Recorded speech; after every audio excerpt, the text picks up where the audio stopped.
பாஜக தலைமையிலான மகாராஷ்டிரா அரசின் புதிய அமைச்சரவை இன்று பதவியேற்க இருப்பதாக தெரிவிக்கப்பட்டுள்ளது.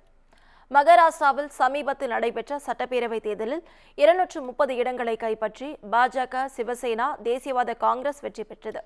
நீண்ட இழுபறிக்கு பிறகு மும்பையில் கடந்த 5ஆம் தேதி நடந்த பிரம்மாண்ட நிகழ்ச்சியில் பாஜக சார்பில் முதலமைச்சராக தேவேந்திர பட்னாவிஸ் பதவியேற்றார்.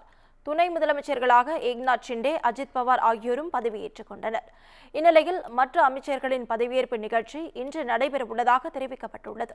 நாக்பூரில் நடைபெறும் நிகழ்ச்சியில் ஆளும் கூட்டணியில் இடம்பெற்றுள்ள பாஜக, சிவசேனா, தேசியவாத காங்கிரஸ் கட்சிகளைச் சேர்ந்த 30 அமைச்சர்கள் பதவியேற்க இருப்பதாக கூறப்படுகிறது.